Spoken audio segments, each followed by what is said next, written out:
2 a.m. The pain wakes you up, and this time it does not stop. You walk to the medicine cabinet. Empty. You look down the street at the pharmacy. Dark, closed. In a single instant, that modern medical supply chain you have trusted your entire life is absolutely useless.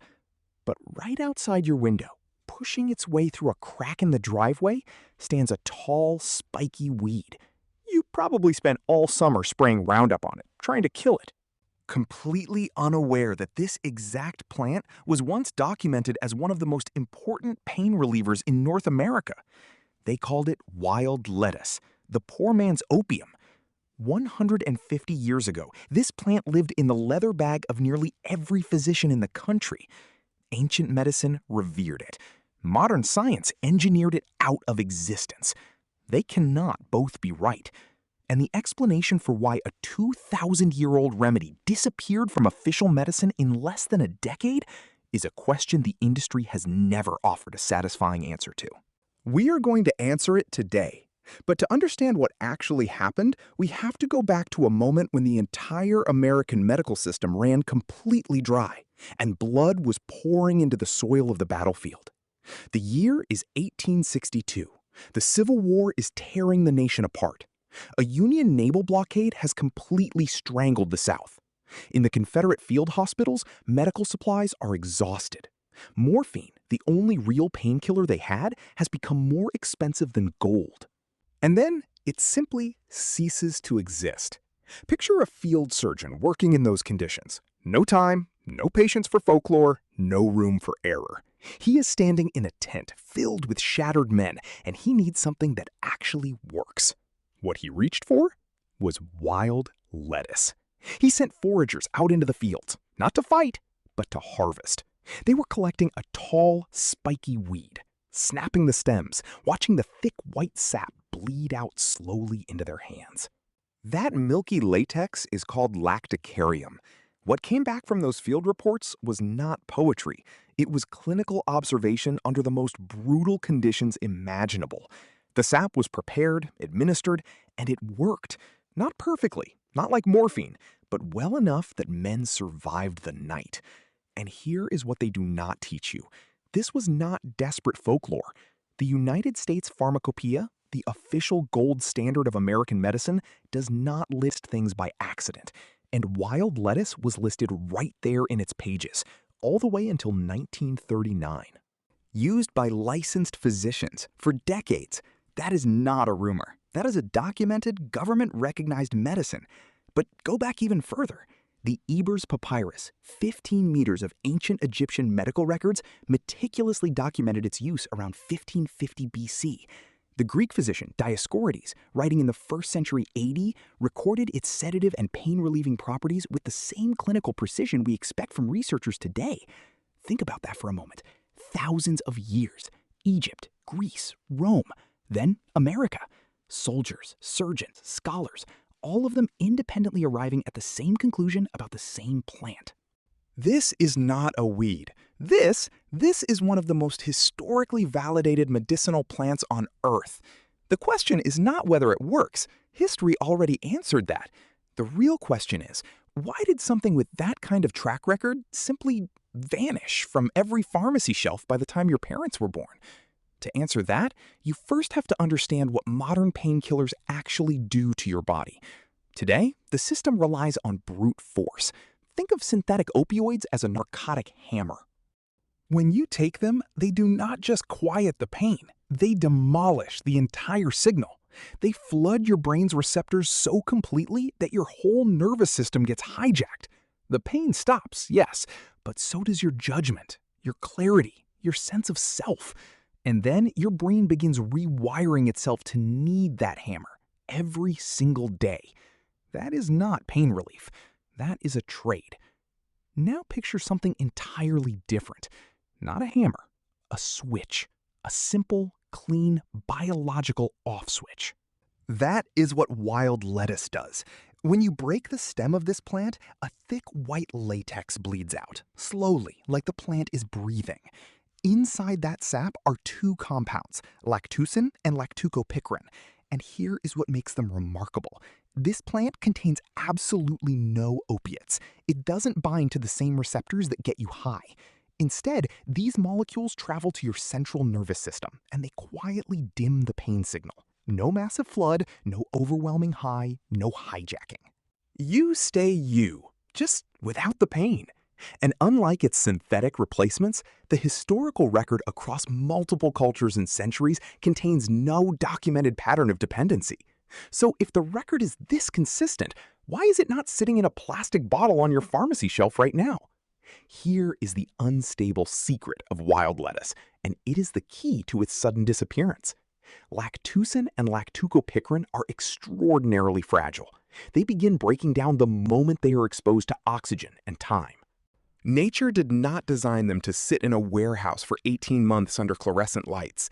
They were designed to be used fresh, extracted close to the earth, exactly where they grew. You cannot mass produce this. You cannot standardize it. You cannot lock it in a pill bottle and guarantee the same dose 2 years from now. And that brings us to the part of this story most people never reach. We are halfway through. And I have not yet told you the most important part, the part that actually gives you an alternative when the pharmacy doors stay locked. That is coming.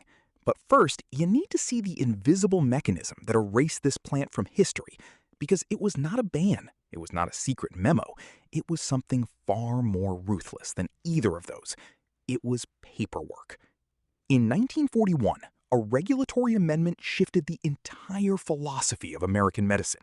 The new standard was simple.